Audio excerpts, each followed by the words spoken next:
And then we will move on now to our public comments. At this time, we welcome members of the community to address the board.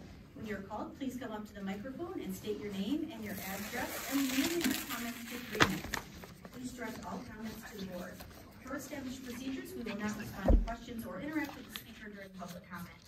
Everyone who indicates that they would like follow-up from the district will get follow-up from the appropriate administrator. Up first is Evie McQueen.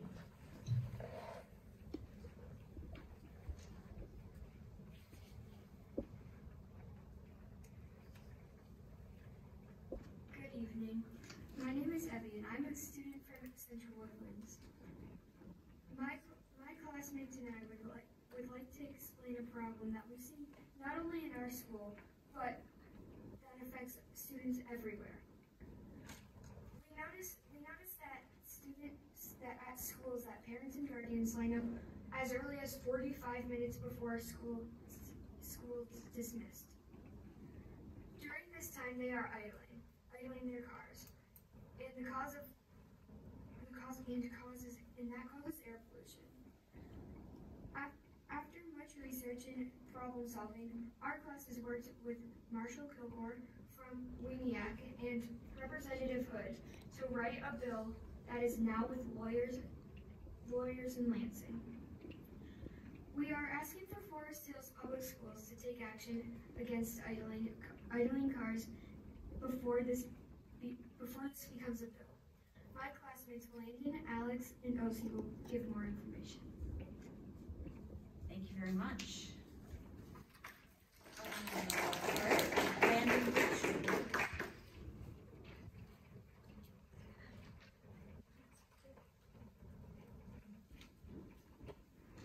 Good evening. My name is Brandon, and I am too a student from Central Woodlands.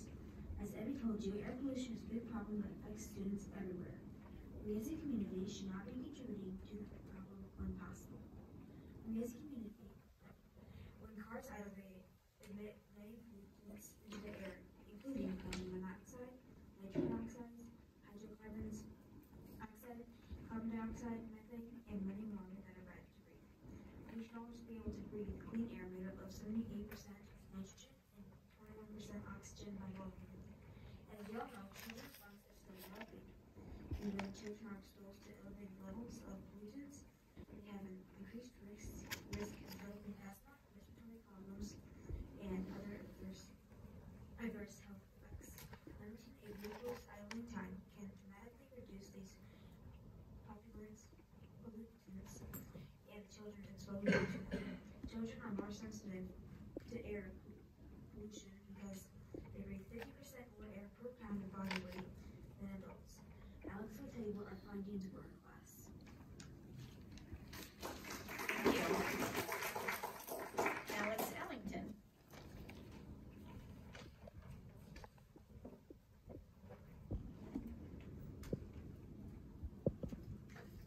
Hello, my name is Alex Ellington, and I too am from Central Woodlands. After we found out what a huge problem air pollution can be for children, we monitored our own parking lot. We are very pleased to report that our buses do not idle. Our drivers turn off their engines and are parked and start again when they are ready to go. They are not adding to pollution or to monetary waste. Our class conducted an investigation to track the number of cars and trucks that were idling on any given school day. Our investigation happened in the winter, but the weather varied from a little chilly to a very nice warm day. We found that there was no correlation between weather and the number of cars idling. We had cars idling with the sun and the top down on their vehicle, so weather wasn't a factor. We went out to our pickup line for 4 straight days and counted the number of vehicles that were idling versus not idling. We found that we easily had 30 to 50 cars per day that were at school 20 minutes or more before the end of the day. The average of cars idling was 75%. One car idling for just 15 minutes has wasted 0.08 gallons of gasoline. It doesn't seem like much, but if they idle for 15 minutes every day of the year, that's 29 gallons of gasoline in 1 year. At a price of $3.50 per gallon. That's $102 spent on gasoline to get you nowhere. We decided to do some math to figure out just how much money was being wasted in our parking lot. We found out that a total was $9,581 being wasted going nowhere. We would ask people to donate that money to schools if they want. Wouldn't that be nice? Now, OC is going to tell you about what we did and how you can help.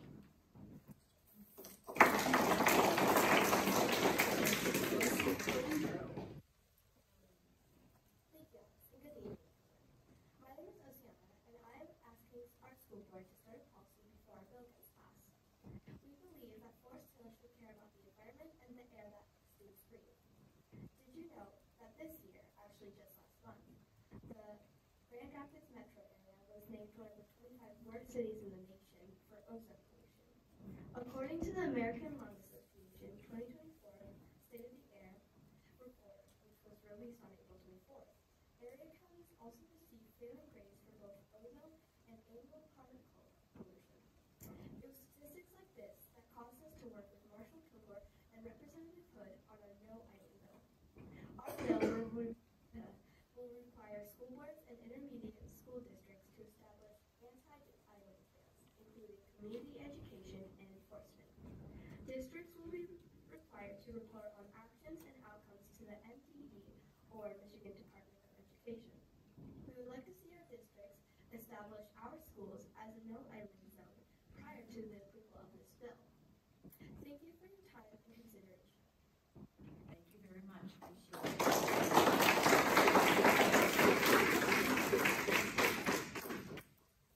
Vincent Monahan.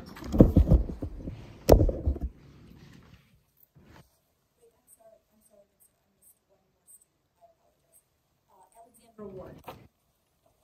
Oh, okay. Oh, okay. I was gonna say it was one student, so.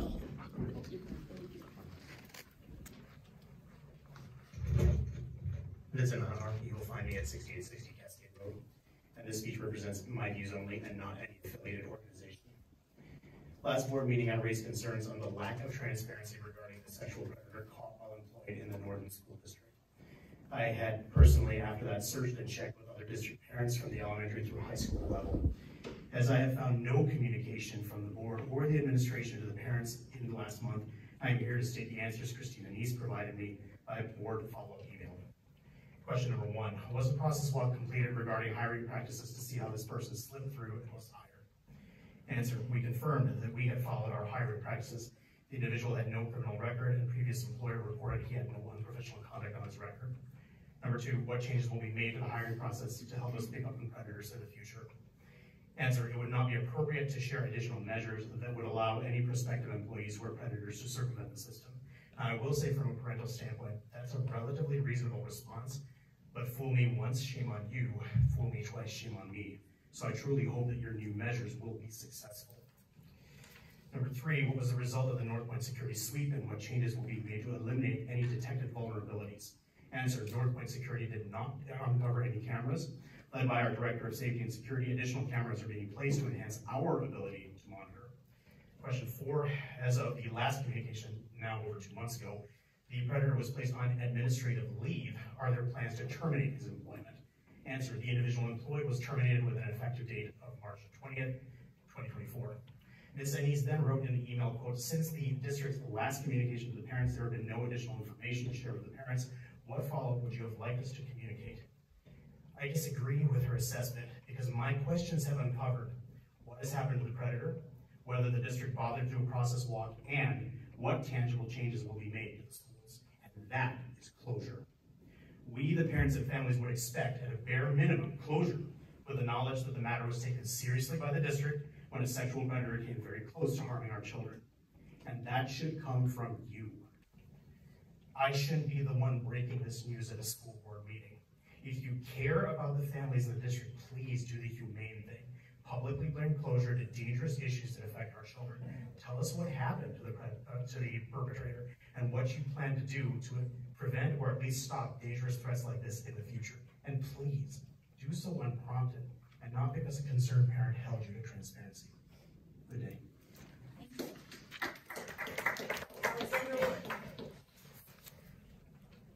Good evening. I'm here on behalf of my child. He attends Cornapple Elementary. We learn as parents that are very concerned about the classroom size increase going from about 21, 22 children per classroom to 29 for the next school year. We worry that this size of classroom will not allow teachers to give enough attention to each child.